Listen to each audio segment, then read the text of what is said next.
നമസ്തേ. Common university entrance exam 2025 +2 ശേഷമുള്ള ഈ വലിയ സാധ്യതകളെ ഇന്ന് നമുക്ക് കൃത്യമായിട്ട് അനലൈസ് ചെയ്യാനും ഈ വർഷത്തെ മാറ്റങ്ങളെക്കുറിച്ചൊക്കെ അറിയാനുമായിട്ട് ജോബി സെബാസ് സാറാണ് നമ്മളോടൊപ്പം ചേരുന്നത്. ആദ്യമായിട്ട് സാറിനെ സ്വാഗതം. സാർ, +2 ശേഷമുള്ള സെൻട്രൽ യൂണിവേഴ്സിറ്റികളിലെ ഡിഗ്രി പഠനം, ICAR പോലെയുള്ള അഗ്രികൾച്ചറുമായിട്ട് ബന്ധപ്പെട്ട മേഖലയിലെയൊക്കെ പഠനം ഒരു വിദ്യാർത്ഥിയെ സംബന്ധിച്ചിടത്തോളം അവൻ്റെ പാഷനും അവൻ്റെ ആറ്റിറ്റ്യൂഡിനും ഒക്കെ അനുസരിച്ചുള്ള ധാരാളം പ്രോഗ്രാമുകൾ, ധാരാളം യൂണിവേഴ്സിറ്റികൾ, സീറ്റുകൾ, ഇതിൻ്റെയൊക്കെ സാധ്യതകളാണല്ലോ CUET. എങ്ങനെയാണ് നമുക്ക് CUETയെ മലയാളികൾക്കൊന്ന് പരിചയപ്പെടുത്തുക? CUET എന്ന് പറയുമ്പോൾ common university entrance test. Okay. ഇത് 2022 ആരംഭിക്കുന്നത്. ശരി. ഇപ്പം 3 വർഷത്തെ പരീക്ഷകൾ പൂർത്തിയാക്കി അതിൻ്റെ ബേസിൽ അഡ്മിഷൻസ് നടന്നു. ശരി ശരി. ഏകദേശം 2 ലക്ഷത്തോളം സീറ്റുകളിൽ കഴിഞ്ഞ വർഷം അഡ്മിഷൻ നടന്നിട്ടുണ്ട്. ശരി ശരി. 2022 ഇത് ആരംഭിക്കുമ്പോൾ പ്രധാനമായിട്ടും കുറേ സെൻട്രൽ യൂണിവേഴ്സിറ്റീസ് മാത്രമായിരുന്നു ഇതിൽ വന്നിരുന്നത്. ശരി. പിന്നീടുള്ള വർഷങ്ങളിൽ deemed to be universities, state universities, അങ്ങനെ ഓരോ വർഷവും ഇതിലേക്ക് അറ്റാച്ച് ചെയ്യുന്ന യൂണിവേഴ്സിറ്റീസിൻ്റെ എണ്ണം കൂടി വന്ന് ഓക്കെ ഓക്കെ ഇപ്പോൾ 46 സെൻട്രൽ യൂണിവേഴ്സിറ്റീസ് ഉണ്ട്. അതുകൂടാതെ കുറേ ഡീംഡ് ടു ബി യൂണിവേഴ്സിറ്റീസ്, പിന്നെ സ്റ്റേറ്റ് യൂണിവേഴ്സിറ്റീസ്, അതിങ്ങനെ ആഡ് ചെയ്യപ്പെട്ടുകൊണ്ടേ ഇരിക്കുകയാണ്. ഇപ്പം കുട്ടികളിപ്പം രജിസ്ട്രേഷൻ തുടങ്ങിയത് മുന്നോട്ട് പോകുന്നതോറും യൂണിവേഴ്സിറ്റീസ് ആഡ് ചെയ്യുന്നു. പിന്നെ പരീക്ഷ നടക്കുന്ന സമയത്തും സാധാരണ റിസൾട്ട് വരുന്ന സമയം വരെ യൂണിവേഴ്സിറ്റീസിൻ്റെ എണ്ണം ഇങ്ങനെ കൂടിക്കൊണ്ടേയിരിക്കും. ഈ വർഷം പുതുതായിട്ട് കഴിഞ്ഞ വർഷം കുറേ യൂണിവേഴ്സിറ്റീസ്, ഇപ്പോൾ Gokhale institute of politics and economics പോലെയുള്ള വളരെ റെപ്യൂട്ടഡ് ആയിട്ടുള്ള യൂണിവേഴ്സിറ്റീസൊക്കെ കഴിഞ്ഞ വർഷം വന്നു. അതിന് 2023 ICAR വരുന്നു. 22 നടത്തുമ്പോൾ ICAR ഇല്ല, അവരവരുടേതായ എക്സാം നടത്തുകയായിരുന്നു. അപ്പോൾ ഈ വർഷം വീണ്ടും കുറേ അധികം യൂണിവേഴ്സിറ്റീസ് ഇവിടെ വരാം. അപ്പോൾ ഇങ്ങനെ യൂണിവേഴ്സിറ്റീസ് വരുമ്പോൾ നമ്മൾ കുറച്ച് കാര്യങ്ങൾ ശ്രദ്ധിക്കാനുണ്ട്. തീർച്ചയായിട്ടും ഇതിനകത്ത് വരുന്ന എല്ലാ യൂണിവേഴ്സിറ്റീസും നമുക്ക് ഒരേ രീതിയിൽ പരിഗണിക്കാനാവില്ല. വളരെ നല്ല സെൻട്രൽ യൂണിവേഴ്സിറ്റീസ് ഉണ്ട്, എന്നാൽ അക്കാഡമിക്കായിട്ടും മറ്റു കാര്യങ്ങളിലൊക്കെ വളരെ പിന്നോക്കം നിൽക്കുന്ന യൂണിവേഴ്സിറ്റീസും ഉണ്ട്. തീർച്ചയായിട്ടും അത് സെൻട്രൽ യൂണിവേഴ്സിറ്റീസ് ആകുമ്പോൾ ഫീസ് നമുക്ക് വലിയൊരു പ്രശ്നമായിട്ട് വരുന്നില്ല, ഒരു മിനിമം ഫീസ് സ്ട്രക്ചറേ ഉള്ളൂ. പക്ഷേ ഡീംഡ് ടു ബിയും സ്റ്റേറ്റ് യൂണിവേഴ്സിറ്റീസൊക്കെ വരുമ്പോൾ ഒരു പക്ഷേ ഫീസ് നമ്മൾ ശ്രദ്ധിക്കേണ്ടതായിട്ട് വരും. അപ്പോൾ സെൻട്രൽ യൂണിവേഴ്സിറ്റിയുടെ ഏറ്റവും വലിയൊരു അട്രാക്ഷൻ ഈ ഫീസിലെ ഒരു മിനിമൽ എമൗണ്ട് വരുന്നു, ഏതൊരു ഫാമിലിക്ക് അല്ലെങ്കിൽ ഏതൊരു കുട്ടിക്കും അഫോർഡ് ചെയ്യാൻ പറ്റുന്നത് തന്നെയാണ്. അതാണ് ഏറ്റവും പ്രധാനമായിട്ടുള്ള കാര്യം. അതിനകത്തൊരു വേരിയേഷൻ നമുക്ക് കാണുന്ന ഏറ്റവും അധികം സീറ്റുള്ള ഡൽഹി യൂണിവേഴ്സിറ്റിയിലാണ്. അവിടെ കോളേജസിലാണ്, സൗത്തും അതുപോലെ നോർത്ത് രണ്ടിടത്തുള്ള കോളേജുകളിലാണ് വരുന്നത്. അവിടെ ഒരു 70,000-ഓളം സീറ്റ് കോളേജുകളിൽ വരുന്നുണ്ട്. അവിടെ കോളേജുകളിൽ പലപ്പോഴും ഹോസ്റ്റൽ സൗകര്യങ്ങൾ കുറവായതുകൊണ്ട് പുറത്തൊക്കെ കുട്ടികൾ നിൽക്കുമ്പോൾ പിന്നെ കോളേജിലും അത്യാവശ്യം ഫീസുണ്ട്. അങ്ങനെ കുറച്ച് പൈസ വരുന്നു. ബാക്കി നമ്മൾ സെൻട്രൽ യൂണിവേഴ്സിറ്റി നോക്കിയാൽ പൊതുവെ ഇപ്പോൾ ഹൈദരാബാദും പോണ്ടിച്ചേരിയൊക്കെ എടുത്താൽ അത് നമ്മുടെ നാട്ടിലെ ഒരു കോളേജിൽ കൊടുക്കേണ്ടതിലും വളരെ ചുരുങ്ങിയ ഫീസാണ്, കോളേജിലും അതെ ഹോസ്റ്റലിലും അതെ. പിന്നെ ഇത് എക്സ്പോഷർ വൈസ് വളരെ നല്ലതാണ് സാധാരണ കോളേജിൽ പഠിക്കുന്നത്. അത് തന്നെയായിരിക്കും ഒരു പക്ഷേ എനിക്ക് തോന്നുന്നത് കേരളത്തിൽ ഇത് ഈ സെൻട്രൽ യൂണിവേഴ്സിറ്റി എന്ന ആശയത്തിന് ഒരു പക്ഷേ അത്ര പ്രചാരം ലഭിക്കാത്ത ഒരു പക്ഷേ നമുക്ക് കാസർഗോഡ് മാത്രമേ ഉള്ളൂ. മറ്റ് പേര് കേട്ട സ്ഥാപനങ്ങളും ഈ കാസർഗോഡ് UG പ്രോഗ്രാം ഒരു BA പ്രോഗ്രാം മാത്രമേ ഉള്ളൂ. അതുകൊണ്ട് മലയാളികൾക്ക് സെൻട്രൽ യൂണിവേഴ്സിറ്റി എന്ന് പറയുന്ന ആശയത്തിനോട് അത്രത്തോളം ഒരു അഭിനിവേശം അല്ലെങ്കിൽ എന്താണ് എന്നുള്ളതൊക്കെ ഒരു ചർച്ച ചെയ്യേണ്ട കാര്യം തന്നെയാണ്. അപ്പോൾ എത്രത്തോളം അപ്ഡേറ്റഡ് ആണ് സിലബസിൻ്റെ കാര്യത്തിലാണെങ്കിലും അക്കാഡമിക്സിൻ്റെ കാര്യത്തിലൊക്കെ ആണെങ്കിലും എന്താണ് സെൻട്രൽ യൂണിവേഴ്സിറ്റികളുടെ ഇത്ര ഒരു എക്സ്പോഷർ കിട്ടാനുള്ള ഒരു സാധ്യത? ഒന്നാമത് നമുക്ക് പറയാവുന്നൊരു മൾട്ടി കൾച്ചറൽ സിസ്റ്റത്തിലേക്കാണ് കുട്ടികൾ ചെന്നപ്പെടുന്നത്. ഇന്ത്യയിലെ എല്ലാ സ്റ്റേറ്റിൽ നിന്നും ഉള്ള പല സംസ്കാരത്തിൽ ജീവിക്കുന്ന, പല ഭാഷ സംസാരിക്കുന്ന കുട്ടികളാണ്. അവരൊരുമിച്ച് ചേരുന്നു. അപ്പോൾ അതൊരു വലിയൊരു കാര്യമാണ്. കാരണം നമ്മൾ അങ്ങനെ ജീവിക്കേണ്ട കാര്യങ്ങൾ വരും, പ്രത്യേകിച്ച് ജോലി ചെയ്യുന്ന സമയത്തൊക്കെ അതിൻ്റെ ആവശ്യങ്ങൾ വരും. ഇപ്പം നമ്മുടെ നാട്ടിൽ ജീവിക്കുന്ന കുട്ടികൾക്ക് പോലും പിന്നീട് അതിൻ്റെ ആവശ്യങ്ങളിലേക്ക് വരുന്നുണ്ട്. അപ്പം അതൊരു പ്രധാനപ്പെട്ട കാര്യമാണ്. അതൊരു വലിയ കാര്യമാണ്. പിന്നെ ഫാക്കൽറ്റീസ് നമുക്കറിയാം, ഈ വരുന്ന സെൻട്രൽ യൂണിവേഴ്സിറ്റീസിലെ മിക്കവാറും ഫാക്കൽറ്റീസൊക്കെ അബ്രോഡ് അവരുടെ PhD-യോ PDF ഒക്കെ പൂർത്തിയാക്കിയ ഫാക്കൽറ്റീസാണ്. വേൾഡ് വൈഡ് ആയിട്ട് അക്സെപ്റ്റൻസ് ഉള്ള ഫാക്കൽറ്റീസൊക്കെ പല സെൻട്രൽ യൂണിവേഴ്സിറ്റീസിലും ഉണ്ട്. അപ്പോൾ അതൊരു പ്രധാനപ്പെട്ട കാര്യമാണ്. അടുത്ത ഹയർ സ്റ്റഡീസിൻ്റെ കാര്യത്തിൽ PhD ആണ് അങ്ങനെയുള്ള കാര്യങ്ങളിൽ. അപ്പോൾ അത് അബ്രോഡുള്ള ടോപ്പ് യൂണിവേഴ്സിറ്റീസിലേക്ക് അവരുടെ റെഫറൻസൊക്കെ നമുക്ക് കിട്ടും. അതൊക്കെ പ്രധാനപ്പെട്ട കാര്യമായിട്ട് നമുക്ക് പറയാം. പിന്നെ ഇൻഡസ്ട്രി കൊളാബറേഷനുള്ള സാധ്യത. അപ്പോൾ അത് ഈ ഒരു കാലഘട്ടത്തിൽ വളരെ പ്രധാനപ്പെട്ട കാര്യമാണ്. തീർച്ചയായിട്ടും. അപ്പോൾ അങ്ങനെ ഇൻറ്റേൺഷിപ്പുകൾ നല്ല രീതിയിൽ കിട്ടാം. അത് ഇന്ത്യയിലാകാം, അബ്രോഡ് ഇൻറ്റേൺഷിപ്പുകൾക്കും സാധ്യതയുണ്ട്. അതോട് ചേർന്ന് തന്നെ പ്ലേസ്മെൻറ്റ്സ്. ഇപ്പോൾ പ്ലേസ്മെൻറ്റുകൾ നല്ല രീതിയിൽ ഇപ്പോൾ ഡൽഹി ബേസ്ഡ് ആയിട്ടുള്ള കോളേജ് ഇപ്പം നമ്മൾ എടുത്തു കഴിഞ്ഞാൽ ശ്രീരാം കോളേജ് SRCയെ വിളിക്കുന്നതിനെ കൊമേഴ്സിൻ്റെ IIT എന്നാണ്. അവിടെ കഴിഞ്ഞ വർഷം ഒരു 33 lakhs പാക്കേജ് വരെ കിട്ടിയിട്ടുണ്ട്.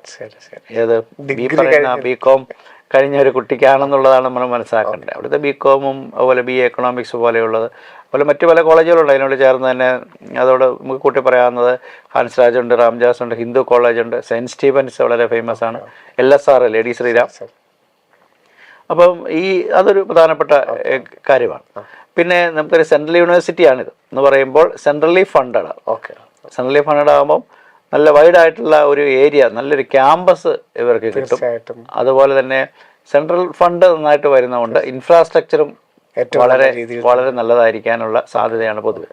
പല സെൻട്രൽ യൂണിവേഴ്സിറ്റി ഉള്ളിലേക്കാണ്. സെൻട്രൽ യൂണിവേഴ്സിറ്റി കൺസെപ്റ്റ് തന്നെ അതായിരുന്നു, ഉൾപ്രദേശങ്ങളിൽ റൂറൽ ഏരിയയുടെ ഡെവലപ്മെൻറ്റിന് വേണ്ടിയാണ് അങ്ങനെ ആരംഭിച്ചത് പോലും.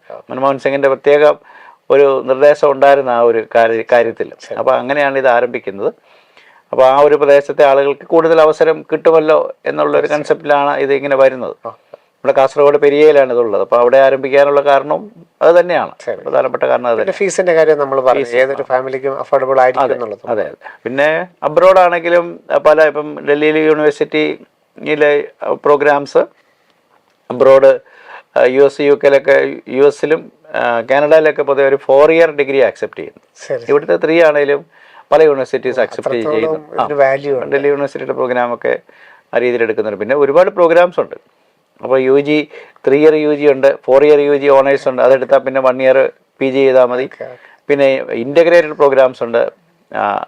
അത് BA BS MA അല്ലെങ്കിൽ BSc MS തന്നെയല്ല, BBA MBA ഉണ്ട്, BTech MBAകളുണ്ട്, പല എഞ്ചിനീയറിംഗ് പ്രോഗ്രാംസ് ഉണ്ട്, വൊക്കേഷണൽ പ്രോഗ്രാം BO കോഴ്സുകളുണ്ട്, ഡിപ്ലോമ പ്രോഗ്രാമുകളുണ്ട്, ഡ്യുവൽ ഡിഗ്രി പ്രോഗ്രാംസ് ഉണ്ട്. എല്ലാ തരത്തിലുള്ള വെറൈറ്റി. ഇനി നേഴ്സിംഗ് BSc നേഴ്സിങ്ങിന് സാധ്യതയുണ്ട്. അതുപോലെ തന്നെ മറ്റ് പാരാമെഡിക്കൽ കോഴ്സുകൾ സാധ്യതകൾ പറയുന്നുണ്ട്. അതായത് ഫിസിയോതെറാപ്പി ഉണ്ട്, ചിലയിടത്ത് ഒക്കുപേഷണൽ തെറാപ്പി ഉണ്ട്. ഒരുപാട് ഈ വർഷം വീണ്ടും കൂടാനാണ് സാധ്യത. ഫോറിൻ ലാംഗ്വേജ് ഒക്കെ ഉണ്ട്. ഇപ്പോൾ ഇഫ്ലുവിലും JNUവിലുണ്ട്, അതുപോലെ BHUവിൽ വരുന്നുണ്ട്, ഡൽഹിയിൽ ഒക്കെ വരുന്നുണ്ട്.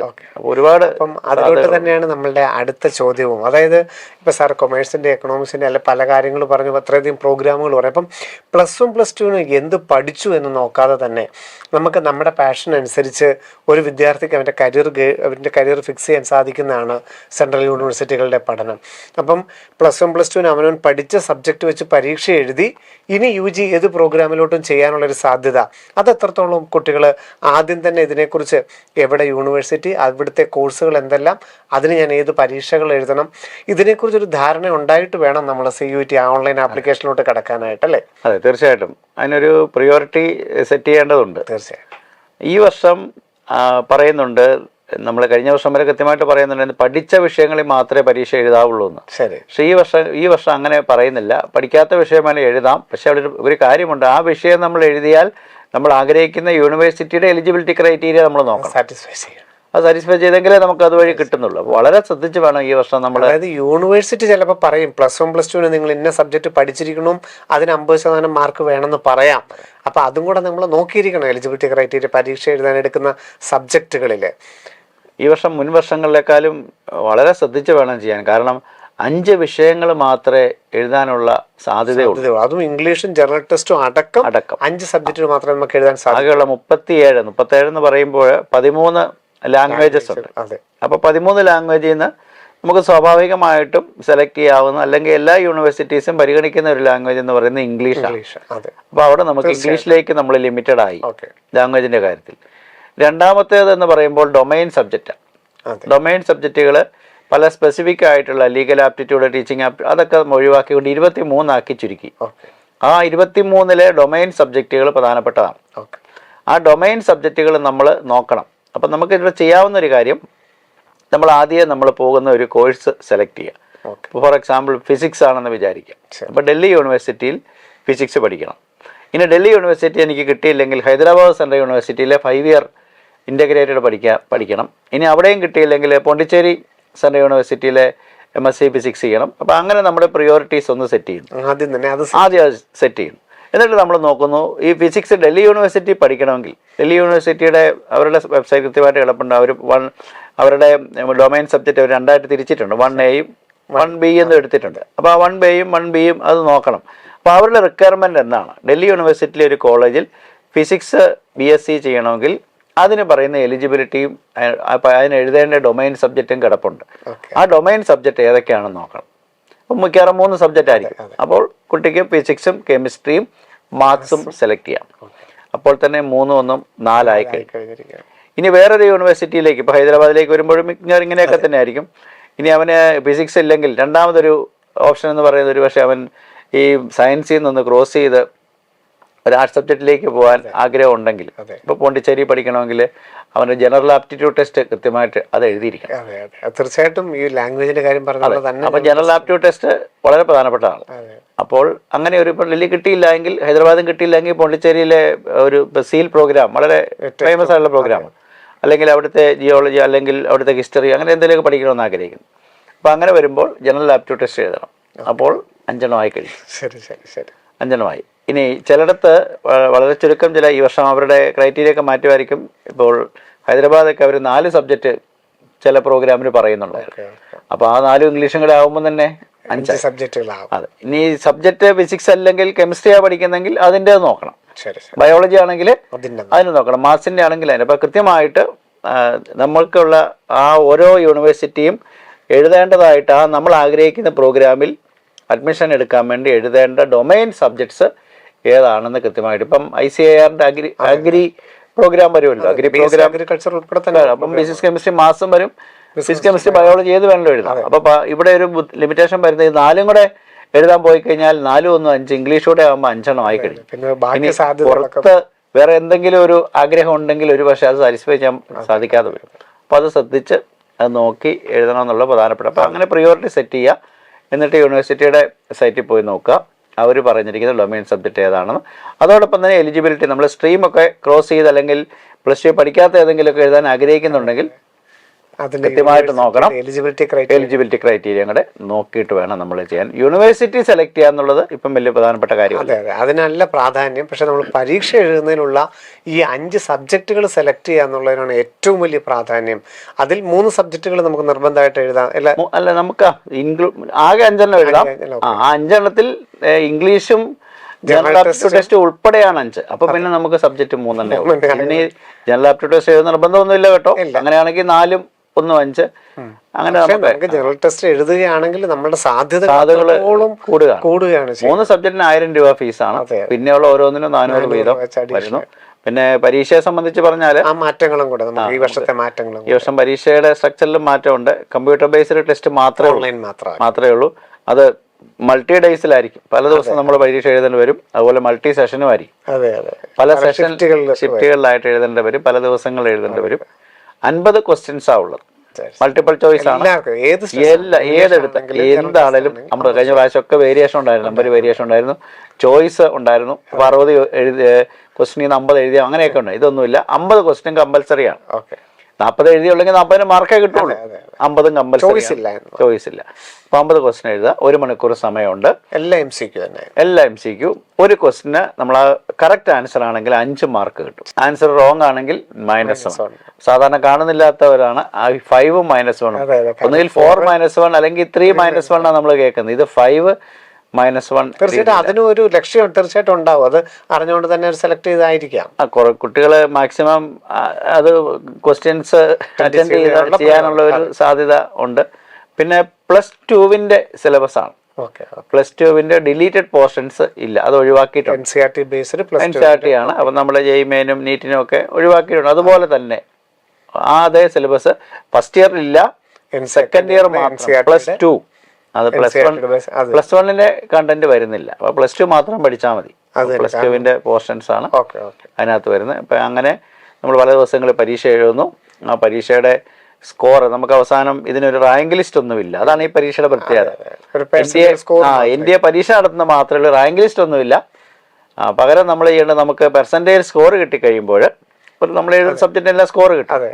എന്നിട്ട് നമ്മൾ ആഗ്രഹിക്കുന്ന യൂണിവേഴ്സിറ്റി അന്നേരം അവരുടെ സൈറ്റ് ഓപ്പൺ ആകും, അങ്ങോട്ടേക്ക് നമ്മൾ അപ്ലൈ ചെയ്യണം. അതാണ് ഏറ്റവും പ്രധാനപ്പെട്ട. അതിനും ഫീസ് ഉണ്ടാവും തീർച്ചയായിട്ടും, മിനിമം 500 രൂപയെങ്കിലും എന്താണെങ്കിലും. അങ്ങോട്ട് നമ്മൾ അപ്ലൈ ചെയ്യുന്നു. അപ്പോൾ നമ്മൾ ആ അപ്ലൈ ചെയ്യുമ്പോൾ ഏത് പ്രോഗ്രാമിനാണോ അപ്പോൾ അവർ പറയും ഇന്ന സബ്ജക്റ്റിൻ്റെ മാർക്ക് അപ്ലോഡ് ചെയ്യാമെന്ന് പറയും. അപ്പോൾ ആ സബ്ജക്റ്റ് നമ്മൾ എഴുതിയിട്ടുണ്ടാവണം. അതെ. ഇല്ലെങ്കിൽ നമ്മൾ എലിജിബിൾ അല്ല. അത് നേരത്തെ, അതുകൊണ്ടാണ് നേരത്തെ നോക്കണം എന്ന് പറയും. അതിൻ്റെ മാർക്ക് നമ്മൾ അപ്ലോഡ് ചെയ്യുന്നു. എന്നിട്ട് അവരാണ് പിന്നീട് അവരുടേതായ റാങ്ക് ലിസ്റ്റ് പിന്നീട് ഓരോ യൂണിവേഴ്സിറ്റി അല്ലെങ്കിൽ അവരാണ് കോളേജാണ് റാങ്ക് ലിസ്റ്റ് ഉണ്ടാക്കുക. ഇപ്പം ഡൽഹി യൂണിവേഴ്സിറ്റിക്ക് ആണെങ്കിൽ അവരുടേതായ ഒരു അഡ്മിഷൻ ചാനൽ തന്നെയുണ്ട്. എല്ലാ കോളേജിനും ഇവിടെ വേണ്ടിയിട്ട് കോമൺ ആയിട്ടുണ്ട്. അവിടെ അത് മാർക്ക് കൊടുത്താൽ മതിയാവും. ഓക്കെ. അപ്പം നമുക്ക് ഇപ്പം അഗ്രികൾച്ചറിലോട്ട് തന്നെ നമ്മൾ കിടക്കുകയാണെങ്കിൽ ആദ്യം തൊട്ട് നമ്മൾ എന്തൊക്കെയാണ് നോക്കേണ്ടത്? നമ്മളുടെ ആഗ്രഹം ഇപ്പം കേരളത്തിലെ ഉൾപ്പെടെയുള്ള ഓൾ ഇന്ത്യ അഗ്രികൾച്ചറിൻ്റെ ഏതാണ്ട് 11ഓളം പ്രോഗ്രാമുകളാണ് ICAR കീഴിലുള്ള പ്രവേശനം കിട്ടുന്നത്. അതിന് നമ്മൾ എഴുതേണ്ട പരീക്ഷ CUET ആണ്. CUETയിൽ ഫിസിക്സ്, കെമിസ്ട്രി, ബയോളജി അല്ലെങ്കിൽ ഫിസിക്സ്, കെമിസ്ട്രി, മാത്സ് ആണ് നമ്മൾ പരീക്ഷ എഴുതേണ്ടത്. അപ്പോൾ നിങ്ങൾ രജിസ്റ്റർ ചെയ്യുന്ന സമയത്ത് നിർബന്ധമായിട്ടും ഇതിൽ ഏറ്റവും കൂടുതൽ സ്കോർ ചെയ്യാൻ പറ്റുന്ന ഏതാണോ അത് നിങ്ങൾ സെലക്ട് ചെയ്യണം. ഫിസിക്സ്, കെമിസ്ട്രി, ബയോളജി അല്ലെങ്കിൽ ഫിസിക്സ്, കെമിസ്ട്രി, മാത്സ് ഏറ്റവും കൂടുതൽ സ്കോർ ചെയ്യാൻ പറ്റും. അവിടെ ഒരു അബദ്ധം കുട്ടികൾ കാണിക്കാറുണ്ട്. ഫിസിക്സ്, കെമിസ്ട്രി, അഗ്രികൾച്ചർ എന്നൊരു ഓപ്ഷൻ ഉണ്ട്. അതെ. അപ്പൊ അഗ്രികൾച്ചറിന് വേണ്ടി കോഴ്സ് ചെയ്യാൻ വേണ്ടി അഗ്രികൾച്ചർ എഴുതേണ്ട എന്നൊരു സംശയം വരും. സെലക്ട് ചെയ്യാം. അത് മണ്ടത്തരം കാണിക്കില്ല എന്നുള്ള പ്രധാനപ്പെട്ട കാര്യമാണ്. കാരണം നമ്മൾ +2 പഠിച്ച സബ്ജക്റ്റിൽ നിന്ന് വേണ്ടേ നമുക്ക് ക്വസ്റ്റ്യനുകൾ വരാനായിട്ട്. നമ്മൾ ഫിസിക്സ്, കെമിസ്ട്രി, ബയോളജി ആയിരിക്കും കൂടുതൽ അവിടെ ഓപ്റ്റ് ചെയ്യാനുള്ള സാധ്യത. പക്ഷേ ഈ പറയുന്ന അഗ്രികൾച്ചറും ബയോടെക്നോളജിയും ഫുഡ് ടെക്നോളജിയും ഫിഷറീസിനും ഒക്കെ ഫിസിക്സ്, കെമിസ്ട്രി, മാത്സ് പഠിച്ചവർക്ക് ഒരു അവസരമാണ്. കാരണം കേരളത്തിൽ അഗ്രികൾച്ചർ കിട്ടണമെങ്കിൽ നീറ്റിൽ നിന്നുള്ള കേരള മെഡിക്കൽ റാങ്ക്, അപ്പോൾ അവിടെ ഫിസിക്സ്, കെമിസ്ട്രി, ബയോളജിയാണ്. എന്നാൽ ഓൾ ഇന്ത്യ ലെവലിൽ അഗ്രികൾച്ചറിന് ഫിസിക്സ്, കെമിസ്ട്രി, മാത്സ് ആണെങ്കിലും സാധ്യതയുണ്ട്. ബയോടെക്നോളജിക്ക് മെഡിക്കലുകാർക്കുള്ള സാധ്യത പോലെ അഗ്രികൾച്ചറിന് മാത്തമാറ്റിക്സുകാർക്കും സാധ്യതയുണ്ട്. അപ്പോൾ അത് നിങ്ങൾ നോക്കിയിട്ട് വേണം സബ്ജക്റ്റുകൾ സെലക്ട് ചെയ്യാനായിട്ട്. അപ്പോൾ അതിൻ്റെ ആപ്ലിക്കേഷൻ പ്രൊസീജിയർ എന്ന് പറയുന്നത് CUET.NTA.NIC.in എന്ന വെബ്സൈറ്റാണ്. മാർച്ച് 23 വരെയാണ് ഓൺലൈനായിട്ട് അപ്ലൈ ചെയ്യേണ്ടത്. ഈ സമയത്ത് നമ്മൾ ഫോട്ടോയും സിഗ്നേച്ചറും മാത്രം അപ്ലോഡ് ചെയ്യുന്നു. നമ്മളുടെ എക്സാം സിറ്റി നമ്മൾ ചോയ്സ് ചെയ്യുന്നു. അതുപോലെ തന്നെ നമുക്ക് ഏതൊക്കെ പരീക്ഷകളാണ് എഴുതേണ്ടത്, ഏതൊക്കെ സബ്ജക്റ്റുകളാണ് എഴുതേണ്ടത് എന്നുള്ളത് കൃത്യമായിട്ടൊരു ധാരണ ഉണ്ടായതിനു ശേഷം ചെയ്യാവുള്ളൂ. ഇവിടെ നമ്മൾ യൂണിവേഴ്സിറ്റികൾ സെലക്ട് ചെയ്യുന്നതിൽ ഒരുപക്ഷെ നമുക്ക് വീണ്ടും ധാരാളം അവസരങ്ങളുണ്ട് ഈ നമ്മൾ എഴുതിയ പരീക്ഷ വെച്ചിട്ട് നമുക്ക് സെലക്ട് ചെയ്യാനായിട്ട്. അങ്ങനെ നമ്മൾ ആപ്ലിക്കേഷൻ ഫീസ് അടച്ച് 23 കംപ്ലീറ്റ് ചെയ്യുന്നു. എക്സാം സിറ്റി അനൗൺസ്മെൻ്റ് ഒക്കെ ഏപ്രിൽ അവസാനത്തോടുകൂടി വരും. മെയ് 8 മുതൽ ജൂൺ 1 വരെ അല്ലേ നീണ്ടു നിൽക്കുന്ന ഒരു പ്രോസസ്സാണ്. അപ്പോൾ 5 സബ്ജക്റ്റ് സെലക്ട് ചെയ്തിട്ടുണ്ടെങ്കിൽ ചിലപ്പോൾ 5 ദിവസം പല ഷിഫ്റ്റുകളിലായിട്ടൊക്കെ നമ്മൾ പരീക്ഷ എഴുതേണ്ടതായിട്ട് വരും. പക്ഷേ നമ്മുടെ ആദ്യം കൊടുക്കുന്ന സിറ്റിയിൽ തന്നെ നമുക്ക് ഓൺലൈനായിട്ട് എക്സാം സെൻറ്റർ കിട്ടും. നമ്മളെല്ലാ ടെസ്റ്റുകളും എഴുതുക. ഇനി ഏതെങ്കിലും ഒരു ടെസ്റ്റ് നിങ്ങൾ അറ്റൻഡ് ചെയ്തിട്ടില്ലെങ്കിൽ ആ ടെസ്റ്റിൽ നിങ്ങൾ ആബ്സെൻ്റ് എന്ന് കിടക്കും. ബാക്കിയുള്ള ടെസ്റ്റ് അനുസരിച്ചുള്ള പ്രവേശന നടപടികളൊക്കെ നടക്കും. ഏറ്റവും പ്രധാനപ്പെട്ട സാറ് പറഞ്ഞതുപോലെ തന്നെ ഇതിന് ശേഷം ഈ പെർസെൻറ്റേജ് സ്കോർ വന്നതിന് ശേഷം നിങ്ങൾക്ക് താല്പര്യമുള്ള എല്ലാ യൂണിവേഴ്സിറ്റികളിലും ഇൻഡിവിജ്വലായിട്ട് അപ്ലൈ ചെയ്യുകയും അവിടെ നമ്മൾ ഈ പെർസെൻറ്റേജ് സ്കോർ അപ്ലോഡ് ചെയ്ത് കൊടുത്ത് അവിടുത്തെ റാങ്ക് ലിസ്റ്റ് തയ്യാറാക്കി അവിടുത്തെ പ്രവേശന നടപടികളിലോട്ട് കിടക്കണം. ഇപ്പം നമുക്ക് നമ്മൾ അടുത്ത ദിവസത്തെ ലൈവിൽ കോളേജുകളെക്കുറിച്ചും യൂണിവേഴ്സിറ്റികളെക്കുറിച്ചും കോഴ്സുകളെക്കുറിച്ചും ഒക്കെ പ്രധാനപ്പെട്ട നിങ്ങൾക്ക് പറഞ്ഞു തരുന്നുണ്ടെങ്കിൽ പോലും സാർ പ്രധാനപ്പെട്ട യൂണിവേഴ്സിറ്റികളും അവിടുത്തെ കോഴ്സുകളെ കുറിച്ചും കൂടെ ഒരു ജനറൽ അവയർനെസ് പറയുകയാണെങ്കിൽ ഇപ്പോൾ സാർ ഡൽഹിയുടെ കാര്യം പറഞ്ഞ പോലെ തന്നെ അല്ല സെയിലിൻ്റെ കാര്യം പറഞ്ഞ പോലെ തന്നെ പ്രധാനപ്പെട്ട യൂണിവേഴ്സിറ്റികളൊക്കെ ഒന്ന് ഓടിച്ചു നോക്കാൻ അവർക്ക് ഏതൊക്കെ JNU പക്ഷേ പ്രോഗ്രാംസ് UG കുറവാണ്. പിന്നെ JMI ജാമിയ മില്ലിയ അവിടെ അത്യാവശ്യം പ്രോഗ്രാംസ് ഉണ്ട്. പിന്നെ അലിഗഡ് മുസ്ലിം യൂണിവേഴ്സിറ്റി അവർ CUET എടുക്കുന്നത് പ്രോഗ്രാമുകൾ കുറവാണ്. അവരുടേതായ ടെസ്റ്റ് വഴിയാണ് കൂടുതൽ എടുക്കുന്നത്. ഇതെല്ലാം CUETയുടെ വെബ്സൈറ്റ് വഴി തന്നെ നിങ്ങൾക്ക് യൂണിവേഴ്സിറ്റിയിൽ കയറിയിട്ട് നോക്കാനായിട്ട് സാധിക്കും. പിന്നെ BHU ബനാറസ് ഹിന്ദു യൂണിവേഴ്സിറ്റി അവിടെ ഒരുപാട് പ്രോഗ്രാംസ് ഉണ്ട്. നല്ല യൂണിവേഴ്സിറ്റിയാണ്. അവിടുത്തെ BSc നഴ്സിംഗ് ആണോ? ഇല്ല, അവിടെ അഗ്രികൾച്ചർ ഉണ്ട്. അഗ്രികൾച്ചറും അതുപോലെ തന്നെ ഫുഡ് ടെക്നോളജി, ഡയറി ടെക്നോളജി ഒക്കെ വരുന്നത് അത് ബയോളജിക്കാർക്കും പോസിബിൾ ആണ്. അത് ICARന്റെ കീഴിലല്ല,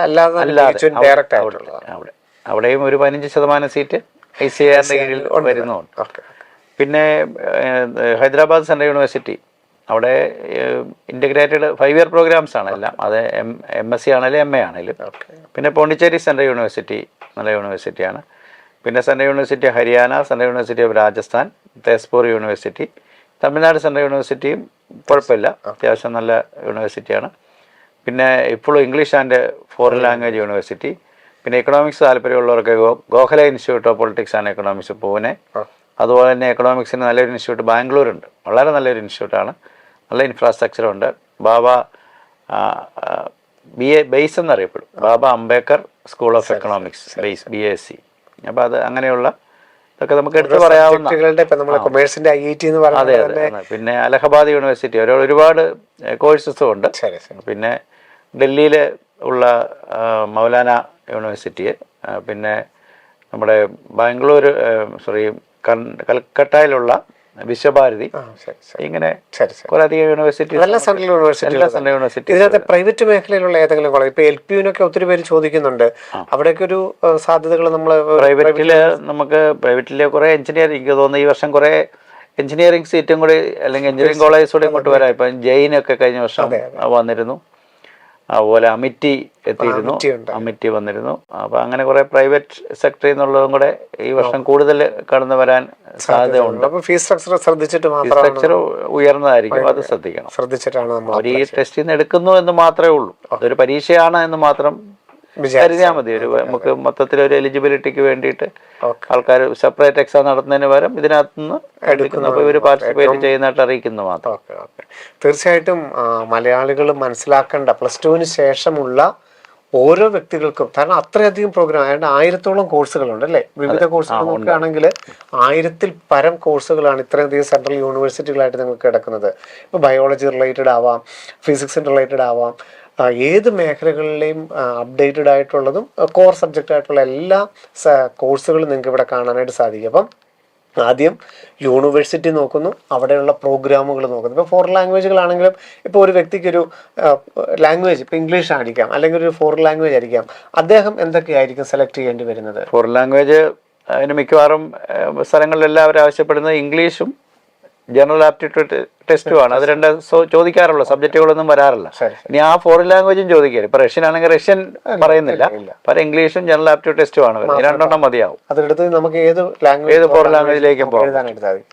ഈ ലാംഗ്വേജിന്റെ പരീക്ഷ വരുമ്പോൾ ഇപ്പൊ ഇംഗ്ലീഷിലാണ് പഠിക്കേണ്ടതെങ്കിൽ, ഡിഗ്രി എടുക്കേണ്ടതെങ്കിൽ ഇംഗ്ലീഷ് മാത്രമാണോ എഴുതേണ്ടത്, അല്ലെങ്കിൽ ഇംഗ്ലീഷ് പ്ലസ് ജനറൽ ടെസ്റ്റ് ആയിരിക്കാൻ ചോദിക്കുന്നത്? അങ്ങനെയായിരിക്കും. അവിടെ നമ്മൾ പ്രധാനപ്പെട്ട ഒരു കാര്യം ഞാൻ ഇടയ്ക്ക് സൂചിപ്പിച്ചിരുന്നു, നമ്മൾ ഏത് യൂണിവേഴ്സിറ്റിയിലാണോ പോകേണ്ടത് ആ യൂണിവേഴ്സിറ്റി ആവശ്യപ്പെടുന്ന ഡൊമൈൻ നമ്മളൊന്ന് നോക്കിയേക്കാം.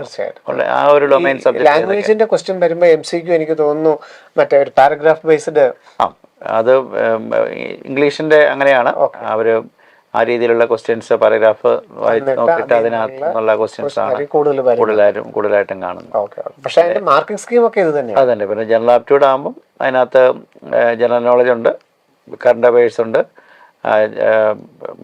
മെന്റൽ എബിലിറ്റിയുടെ കുറച്ച് ക്വസ്റ്റ്യൻസ് ഉണ്ടാവും, അതുപോലെ ക്വാണ്ടിറ്റേറ്റീവ് ആപ്റ്റിറ്റ്യൂഡ് ഉണ്ട്, ലോജിക്കൽ റീസണിങ്. ഇത്ര ഏരിയയിൽ നിന്നാണ് സാധാരണ ക്വസ്റ്റ്യൻ കാണുന്നത്. അതും 50 ചോദ്യങ്ങളുണ്ട്. പക്ഷെ നമുക്ക് 60 മിനിറ്റ് അറ്റൻഡ് ചെയ്യാനായിട്ടുള്ള നമുക്ക് സമയമുണ്ട്. എല്ലാം ഓൺലൈൻ ടെസ്റ്റുകൾ തന്നെയാണ്. അപ്പം CUET 2025 കുറിച്ച് വ്യക്തമായിട്ട് ആദ്യം ഒന്ന് പഠിക്കുക, എന്നിട്ട് അതിനെ അപ്ലൈ ചെയ്യുക. കാരണം അപ്ലൈ ചെയ്യാനായിട്ട് ധാരാളം സമയമുണ്ട്, മാർച്ച് 23 വരെ സമയമുണ്ട്. എന്നിട്ട് നമ്മൾ അതിൻ്റെ പെർസെൻറ്റേജ് സ്കോർ അനുസരിച്ച് നമുക്ക് യൂണിവേഴ്സിറ്റികളൊക്കെ നമുക്ക് സെലക്ട് ചെയ്ത്, തീർച്ചയായിട്ടും ഏതൊരു സ്കോറിങ്ങിൽ നിൽക്കുന്ന ആൾക്കും അവനവൻ്റെ പാഷൻ അനുസരിച്ച് സെലക്ട് ചെയ്യാൻ പറ്റുന്ന കോഴ്സുകൾ നിങ്ങൾക്ക് സെൻട്രൽ യൂണിവേഴ്സിറ്റിയിൽ കണ്ടെത്താനായിട്ട് സാധിക്കും. അപ്പോൾ അതിനനുസരിച്ച് നിങ്ങൾ CUET വിലയിരുത്തുക. ഇനി നിങ്ങൾക്ക് യൂണിവേഴ്സിറ്റികളെക്കുറിച്ചുള്ള സംശയങ്ങളൊക്കെ തോന്നാം, അതുപോലെ തന്നെ കോഴ്സുകളെക്കുറിച്ചുള്ള സംശയങ്ങൾ തോന്നാം. ലൈവുമായിട്ട് ജോബി സാർ വരുന്നുണ്ട് അടുത്ത ബുധനാഴ്ച 7:30. അന്ന് നമുക്ക് വീണ്ടും ഡീറ്റെയിൽഡ് ആയിട്ട് യൂണിവേഴ്സിറ്റികളെക്കുറിച്ചും കോഴ്സുകളെക്കുറിച്ചും കോളേജുകളെക്കുറിച്ചും ഒക്കെയുള്ള നിങ്ങളുടെ സംശയങ്ങൾക്ക് നിങ്ങൾ മറുപടിയായിട്ട് സാർ എത്തുന്നതായിരിക്കും. അപ്പം ഞങ്ങളെ കേട്ടുകൊണ്ടിരുന്ന എല്ലാവർക്കും നന്ദി, നമസ്കാരം. Brilliant Study Center, India's #1 coaching center for NEET and JEE.